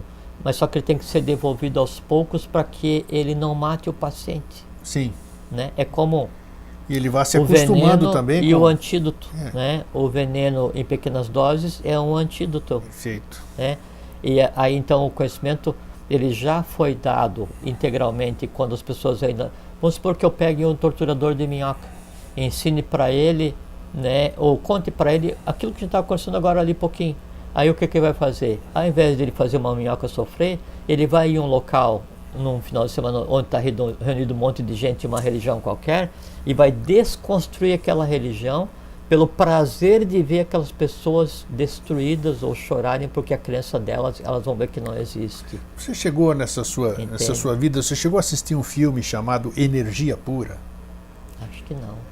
Um moço que vivia no porão de casa, ele era careca, tudo isso aqui, só que ele tinha poderes, ele tinha consciência plena. E só para contar o que você está falando, então ele era puro amor, né? Não tinha nada. E em certa ocasião ele vê um caçador acertar um veado e o bicho está agonizando lá. Era um policial que caçava. Aí ele chegou no policial, que ele era todo esquisito assim. O filme está disponível, se você puder, você vai me agradecer. É um filme antigo, Energia Pura, linda, de chorar o filme, chorar. Ele chega, toca no animal e pega na mão do caçador. E puta, eu arrepio. Passa para ele a dor. Meu Deus do céu, você precisa ver. Olha, meus pelos estão de pé aqui. Sabe, então é exatamente isso que você está dizendo. Quando você tiver essa consciência, ele passou, como o caçador não tinha consciência disso, né? Ele passou artificialmente essa consciência para ver o que... Porque mas muitas vezes a gente faz coisas que a gente não tem consciência do que a gente está fazendo. Você sabe que esse processo de passagem, ele existe, né? Senhora. Ou pode ser através do tucuísmo, que a gente conversou, ou por assim, o mestre, se ele desejar, quando ele acha que terminou o trabalho dele e o corpo dele vai ser levado para ser restaurado, ele pode passar a consciência dele integralmente para o discípulo. Por isso tem aquela questão, e alguns filmes também eles pegam, e aí vai o mestre toca na fronte do discípulo. Sim. Então isso você consegue passar e pegar e passar parte do corpo causal. Então, isso que nós estamos falando, tudo isso aí que você falou do animal, aquela hora que você estava falando, eu estava vendo, porque eu já assisti muitos filmes sobre xamanismo, que o animal se transforma em ser humano e vice-versa. Então, quer dizer, o diretor, o criador do filme, de uma certa forma ou outra, ou não, ele tem acesso em alguns momentos, em algum espasmo, que ele só pode reproduzir alguma coisa que ele vê em algum lugar. Sim. Você concorda comigo ou não? Sim. Então o que eu quero dizer com isso? A lei, o espaço, o cosmos, ele nos fornece todas essas informações. A arte é uma forma de iniciação. Tanto é que tem uma ordem que você conhece, né, que o lema dela é a realização através da arte e da cultura, né? O que acontece é que daí hoje a arte, ela foi elevada a um nível de quase divindade ao lado da ciência, né? E porque o lazer, ele é o ópio diário da população, só que passou a ser uma arte, na maior parte das vezes, destruidora, como a gente conversou agora um pouquinho, onde a morte é banalizada. Você vai em um filme, né, e você assiste daí um matar o outro, e atira, e esfaqueia, e não sei o que e tal, as mais variadas formas possíveis de morte, e aquilo você acha como natural e aquilo é lazer. Ou então um filme de terror, né? Nossa! Todo filme de terror, ele tem por coadjuvante o escuro. Isso. Né? Porque não tem nada mais aterrorizante que o escuro para aquela pessoa que tem medo de si mesmo, porque daí ela vai imaginar naquela parte escura uma coisa tão aterrorizante, né, que é inimaginável para o próprio diretor do filme. Por quê? Porque é aterrorizante para ela. Como o diretor não consegue criar um monstro para cada pessoa, claro, ele deixa uma parte escura, porque daí cada pessoa coloca seu monstro, isso, e a muito pessoa bem sai colocado do filme com o monstro em si revitalizado e vai para casa e fica com medo de dormir no escuro. Isso é profano, Tá isso é profanar a divindade, é criar o medo, é alimentar o medo, é pagar pelo medo, transformar o medo em lazer, banalizar a morte, né? E além de transformar a morte em lazer e banalizá-la, você passa a não dar valor nenhum à vida do teu semelhante. Isso é ser um vendilhão de templo, isso é ser um profanador.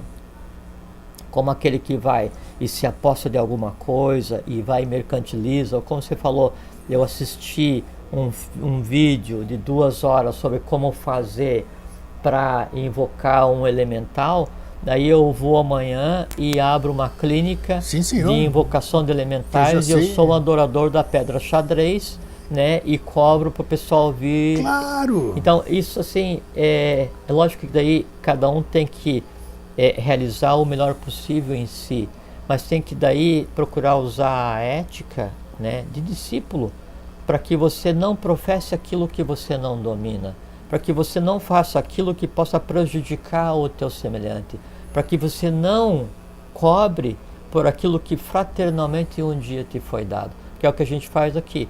Fraternalmente compartilhamos aquilo que fraternalmente um dia alguém compartilhou conosco.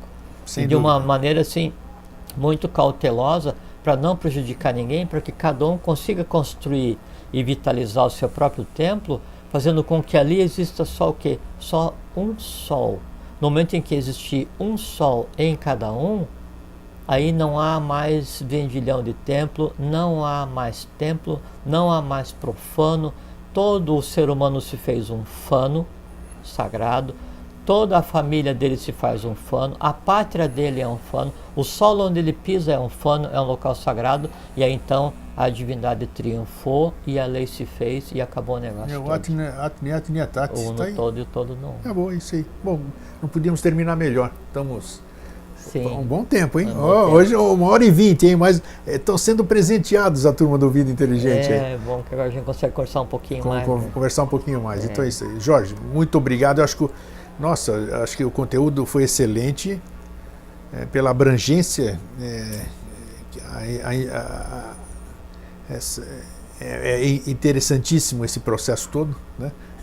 Eu acho engraçado, mas tem que achar engraçado, como ele diz. Quando ele falava assim, eu acho engraçado, eu falo, o que ele acha graça? A gente não faz piadinha lá, pô. Uma vez eu fui fazer um exame de um negócio no cérebro lá, e aí começou a piscar umas luzes e tal, e eu comecei a sorrir, né? Daí a moça enfermeira falou assim, que quando estão fazendo esse exame só quem ri é criança. Assim, então sou eu. Ótimo. Esse cara sou eu. Eu tenho uma sobrinha chamada Maria Eduarda, muito, muito querida. Ela tem 18 anos, acho. 18 anos. E ela fala assim, você é a única criança em corpo de adulto que eu conheço. Eu disse, ela, muito obrigado. Então leva ela para conhecer aqui. Nós temos que desenvolver e viver em um estado de pureza. Sim. Por isso que o Joshua disse Vinde a minhas criancinhas. E não é a criança... Isso, pequenininho assim. É aquele ser humano pureza, em que haja... E não estou dizendo com relação à pessoa. Claro, estamos falando... Estou dizendo para nós todos. Nós temos que criar um estado de pureza tal, onde o cérebro se transmude ao lado do coração, como diz o professor Henrique de Souza, onde então o timo tem a sua radiosidade, e onde então todos nós sejamos crianças conscientes, com a capacidade de fazer com que o mundo divino e o mundo humano se misturem em uma coisa só, Sim. que é o mundo que nos pertence. Essa é a razão de existir. Quem sabe a gente se encontra lá mais pra frente, né? Algum dia aí. Não, já nos encontramos, estamos nos encontrando e vamos nos encontrar de certeza. Não existe lá. Estou falando todos nós, hein? Todos nós aqui, ó. Isso aí, porque é para isso senão, que a gente trabalha, nós todos, né? Nós não temos consciência do Uno. Então, Jorge, mais uma vez, obrigado. Obrigado a você, é sempre muito bom vir aqui. Então é isso aí. Para vocês que ficam, um fraterno abraço e um feliz sempre. Fiquem bem, fiquem em paz, um fraterno abraço.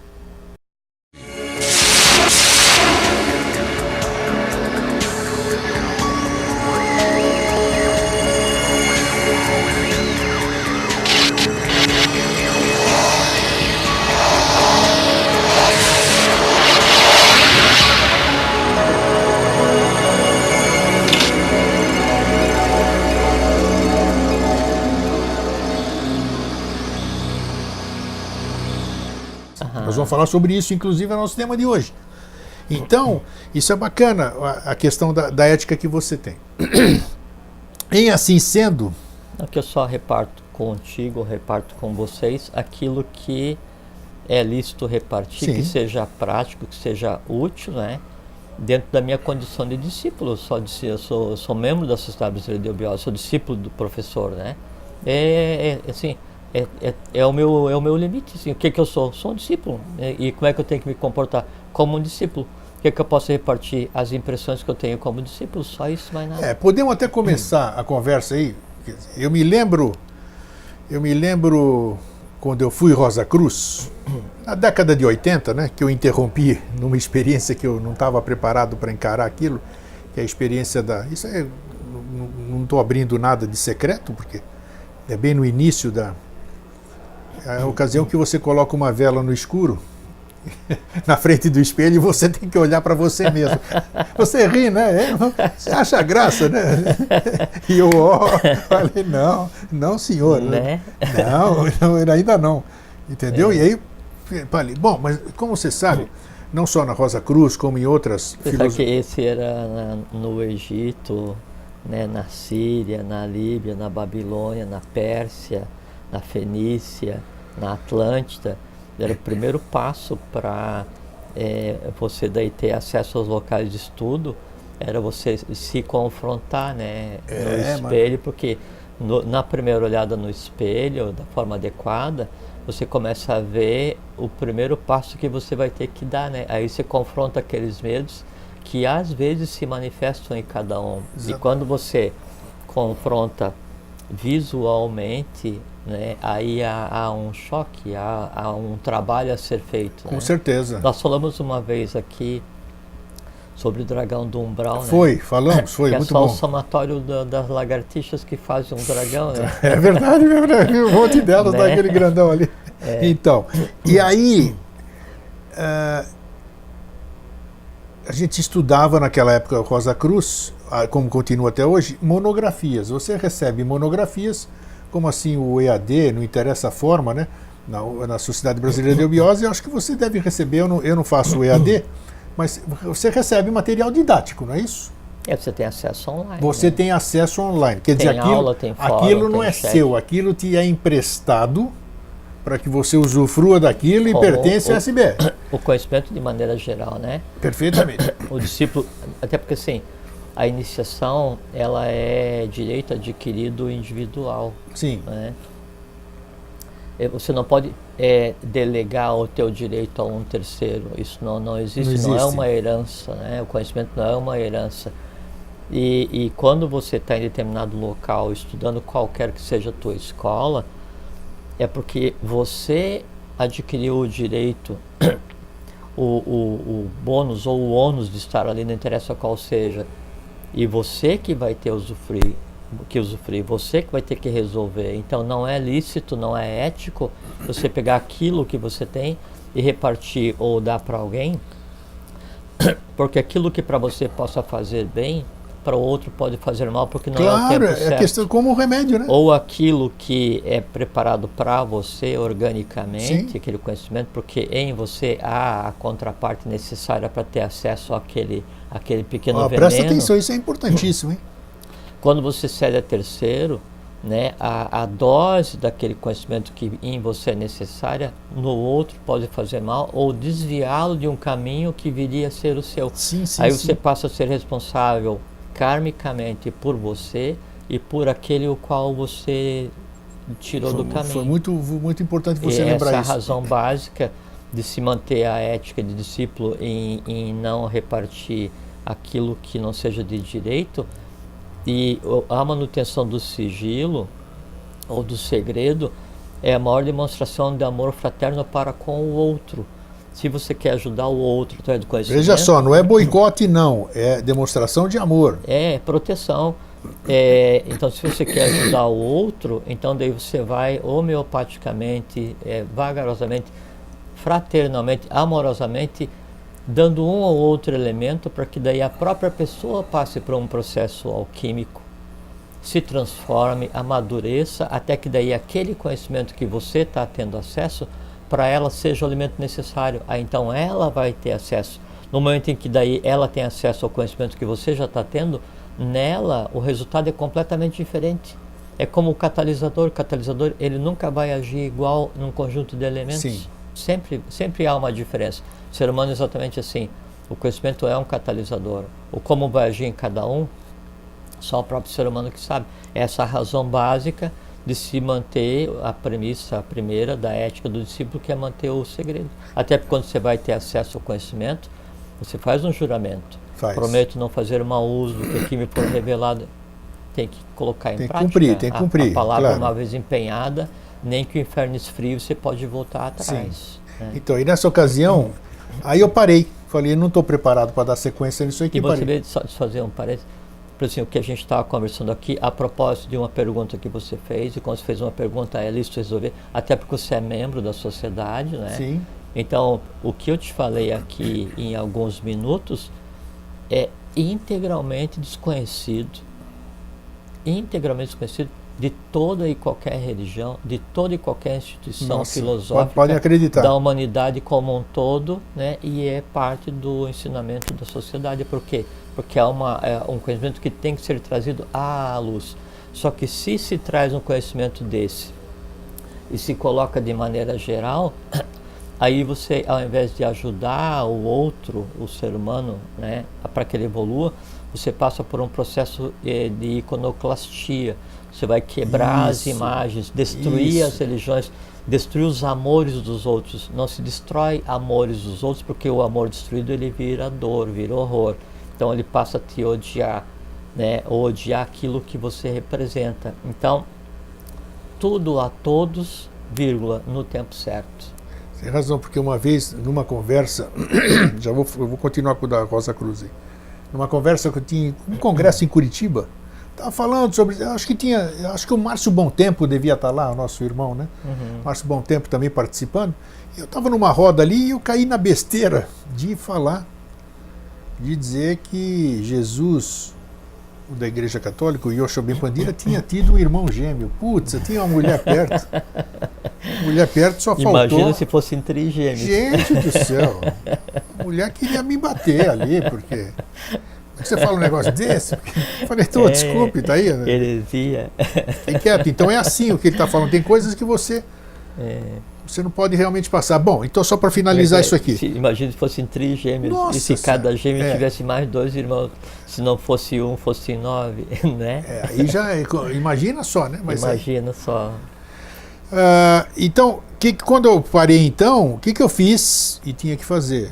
Você pega aquelas monografias, que elas não são suas, apesar de você ter contribuído para você paga para receber, porque afinal tudo tem despesa, né? Você tem o próprio impresso, o correio, um monte de coisa. Isso aí tem custo. Nada mais justo do que você ressarcir esses custos. Isso é lícito, porque a entidade filosófica ela tem que se manter, ela não pode ser uma geradora de recursos, ela não pode visar o lucro. Tudo tem custo, ela exatamente. Tem que ter uma manutenção para poder prestar um serviço, é como no teu caso. Sim, mas ninguém entende aqui. Não é de domínio público o processo alquímico da criação do ouro, né? Não é do domínio público o processo alquímico da criação da riqueza. Então a matéria ela tem que transitar, o gênio da riqueza ele tem que transitar, até porque quando há esse trânsito, junto com ele há o amor que o acompanha. Sim. A doação, né? Sim. Então é lícito você dar ou doar, mas o próprio Yoshua Ben Pandira diz, dê com a direita de uma maneira que nem a esquerda veja. saiba. Né? Então é uma doação para você manter uma iniciativa, e isso é lícito, a iniciativa é que não pode ser mercantilizada. Exatamente, muito importante isso. Tem gente que vai fazer algum evento, por exemplo, e já pensa em quanto vai arrecadar.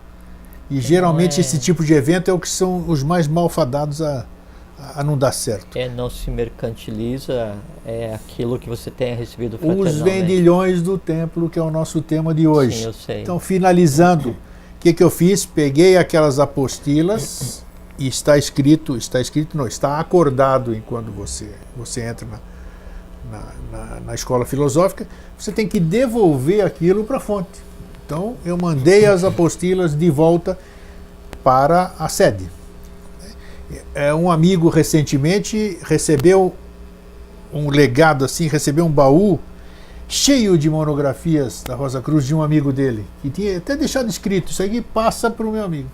Assim que ele abriu e viu que era, e ele não é Rosa Cruz, não é coisa nenhuma, não segue filosofia nenhuma, ele viu que era uma coisa, o que ele fez? Olha o bom senso como é, quando o bom senso... Eu vou procurar a representação aqui em Florianópolis, e tem a representação Rosa Cruz aqui, pegou aquilo lá e devolveu para Rosa Cruz. Isso é bacana, isso é nobre. Isso é ética. Isso significa que ele está preparado. Perfeito, olha só, né? Então isso é bacana. Isso aqui. E aí tem dúvida no sentido assim, não tenho como devolver, queima. Ele podia estar lá, pegar, opa, eu vou pegar aqui, eu vou olhar aquilo. É ilícito. É aquela coisa de o Amanás, o sem mente, ele assalta o templo e aí sai com a traquinalha e acha que ele é o sacerdote. É isso. Não é? É só um ladrão. Isso. Eu já tive oportunidade de pegar aquelas coisas proibidas dentro de alguma sociedade. Não vou nem declinar qual é, não importa. Livros gigantescos, com conhecimentos lá dentro, que é brincadeira, parece aquelas coisas de filme do Harry Potter, sabe? Essas coisas todas. Então você vê aquilo. Então realmente essas coisas, eu achei maravilhoso eu poder olhar aquilo, ver aquelas explicações que não estão em lugar nenhum, só lá dentro mesmo, que só transita lá dentro entre as pessoas que estão se iniciando, digamos assim. Mas realmente isso, como você disse no começo aqui, acho que em alguma parte da conversa, realmente não pode cair em domínio público.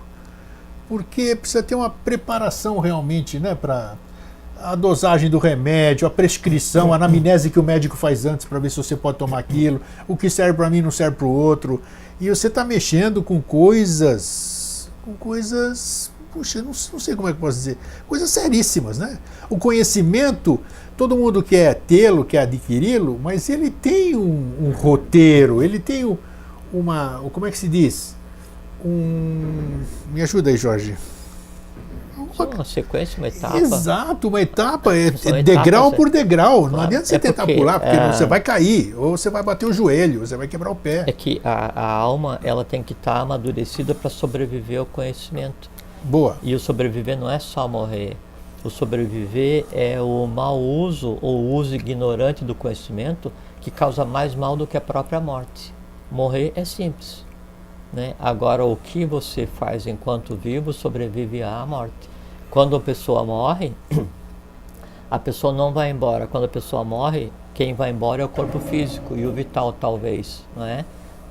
O resto permanece exatamente onde está e vai ter que dar conta do que ele está criado. Então, o conhecimento, ele pode ser alguma coisa completamente benfazeja, assim, uma coisa assim que traga a iluminação, a compreensão, e pode ser uma coisa destruidora. Não tenha dúvida, eu não tenho dúvida disso. Ou a forma como você vai usar para assim, porque eu domine alguma coisa do mantrika Shakti, ou em grego do mantiketekne, que é o controle do verbo, né? E aí eu saiba como criar poder através de um conjunto de palavras para dominar ou influenciar nas pessoas de maneira geral, né? E eu use isso como um instrumento de dominação de Estado. O resultado disso, e tem a ver com a questão dos vendilhões do templo, e uma coisa que se diz como tendo sido proferida pelo Joshua Ben Pandira, que esses descerão vivos ao inferno. É tudo metafórico, né? Mas Não, um ainda negócio... que não fosse assim, a própria existência universal não teria razão, porque Não se teria tudo fosse sentido nenhum. pronto e acabado, se o universo fosse perfeito na sua integralidade, ele em si não existiria, né? Porque é exatamente essa imperfeição dentro da perfeição é que faz com que a existência seja necessária. O que a gente tem que fazer é saber transitar entre as imperfeições da vida, transitar entre essas duas correntes de vida que se chama bem e mal, né? Para que daí então, na busca da sublimação, na busca da compreensão, a gente se situe e veja a razão de existir. Bacana, já foi um grande começo, olha, é bem isso. E hoje, e é interessante, até comentei com o Jorge, chegou na segunda-feira, eu falei, agora vou tentar intuir. A intuição, a gente não, eu vou sentar aqui e vou intuir, não é assim esse negócio, não é que nem, não se faz isso a hora que você quer. A intuição, ela vem na hora que precisa se aparecer. Então eu pensei, na segunda-feira, eu falei, que tema que eu vou tratar com o Jorge? Mas nem mal terminei de pensar, imediatamente, eu até comentei com você, né? Eu nunca vi isso aí, acho que em 11 anos foi a mais rápida. Apareceu na minha cabeça assim, os vendilhões do templo. Falei, nossa, até me surpreendi. Falei, mas isso é coisa religiosa. A mente concreta, né? Essa mente concreta sempre tem lá, é enxerida, né? Como é que eu vou abordar esse tema com o Jorge aqui e tal? Aí tá bom, mas como veio muito forte, muito claro, eu falei, pô, deixa eu começar a pesquisar. Aí eu pesquisei, comecei a cair em questão de religiões, tudo, até que eu comecei, aí sim, eu captei o sentido do que a lei, do que, sei lá, quem quer que a gente comente isso aqui. Não sei quem comanda isso aqui, na verdade, eu não faço a mínima ideia, né? De quem é que manda notícia. Você fica rindo, né? Você fica rindo porque você sabe, eu não faço ideia nenhuma. Eu só acho engraçado, né? Como você disse que a gente se diverte aqui. É engraçado mesmo como as coisas vêm. Então, aí eu percebi o verdadeiro sentido da questão dos vendilhões do templo, que é uma situação que o Jorge já vai falar e que perdura até hoje. Eu acho que ela vem através dos milênios aqui, né? Não só nesse simbolismo do que aconteceu lá nessa ocasião, né? Que o Jesus, o Yosho Ben Pandira, sei lá quem era, quem foi, entrou no templo ali onde era um lugar de meditação, onde era um lugar de contemplação, e lá ele encontrou gente vendendo bode, vendendo cabra, trocando moeda, ou seja, comercializando, aí é que está o fio da meada, comercializando o divino. Não sei se eu poderia dizer isso aqui, né? Então aí eu comentei com o Jorge, quando eu lhe disse o tema, ele ficou alguns segundos em silêncio. Falei, ferrou, ferrou, né? Porque eu não sei, já teve alguns temas que eu intuí e o moço aqui disse que não podia falar a respeito. Né? Então eu respeito, tudo bem. Agora por que apareceu, já não é mais problema meu, né? Sim. Apareceu, já passo para ele. Você convidou, o problema em falar não é meu. Claro, exatamente. Então tá. E eu respeito, você sempre me explicou depois por que não podia abordar. Já falou muitas coisas aqui ao vivo, que a gente só pode ir até um certo limite por enquanto, né? Essas coisas todas. E uma coisa que eu gosto em você, não gosto de muita coisa em você sabe. Eu sei. Mas uma coisa que eu gosto de você é a sua ética. Isso é bacana e eu faço questão de dizer para quem quer que seja. Porque todo mundo pensa, por eu estar com você aqui, ou por a gente fazer esse programa, por a gente ter essa amizade de 11 anos, você me confidencia tudo de dentro da SBE, você passa para mim as cartas revelação, você me mostra essas coisas, conversa fiada. Não tenho privilégio nenhum do seu Jorge Antônio Ouro. Então, isso que eu disse, e digo aqui ao vivo agora, ele é muito ético, assim como todas as pessoas que eu conheci na SBE. É a ética do discípulo, né? Não sei, mas isso não quer dizer nada. Existe uma lei, as leis estão aí. Por que tem delegacia? Por que tem polícia? Porque a turma fere as leis.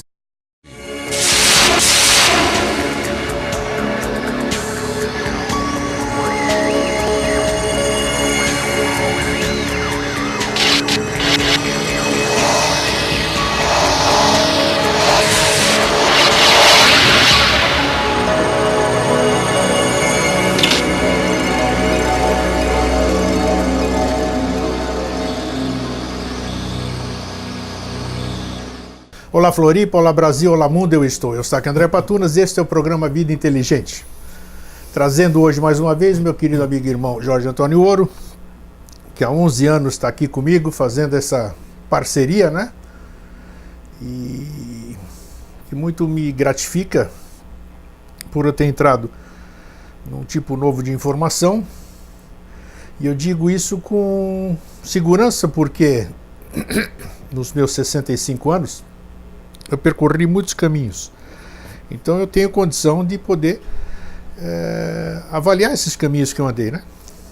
Então, é muito importante, muito interessante, então, você conhecer coisa nova e estar aberto para conhecer uma coisa nova. Essa que eu acho que é a necessidade de cada pessoa. Se permitir ao novo sempre. Você gosta de uma filosofia? Ótimo. Você tem o livre-arbítrio, você tem a liberdade de escolha, você faz o que você bem quiser. Mas você jamais pode se negar a olhar o resto que circunda a sua estrada, o seu caminho. Eu fiz até um programa solo, por ocasião do Vida Inteligente Interativo, que eu falava exatamente sobre isso, para a gente perceber não só o caminho que nós estamos seguindo, mas para perceber o lado esquerdo, o lado direito, em cima, o chão, você olhar tudo que você está percorrendo. Então você se permitir ao novo, né? E esse tipo de informação que eu tenho escutado, recebido ao longo desses 11 anos, é por demais interessante. E antes de começar o programa com esse menino aqui hoje, nós estávamos aqui conversando, nossa senhora, é uma pena que eu não posso passar para vocês, mas puxa vida. Quer dizer, são coisas fabulosas, que as pessoas também, é muito bom pelo tema que se apresentou hoje, né? Nós vamos falar já, mas antes eu vou deixar ele dar um bom dia, ou boa tarde, ou boa noite, para depois a gente entrar na questão. Então tem muitas coisas que nós, ou melhor, né? A gente não sabe quase que nada, né? O mundo é muito aberto, tem muita coisa para ser descoberta. Esse que é o grande tchan da vida, né? Se não tivesse obstáculo, se não tivesse as adversidades, não teria os ensinamentos, não teriam as experiências para a gente passar, né? Se a pessoa, um jogo de basquete onde não tem adversário, uma corrida de carros onde não tem um carro só. Então tudo é bastante sadio, essa disputa, para você conhecer, para você superar, para você aprender, para você trocar experiência, isso é muito gratificante. Então, tudo bom, Jorge? Tudo ótimo. Tudo bom? Então, deixa eu marcar o horário aqui, porque hoje nós vamos longe de novo. E aí?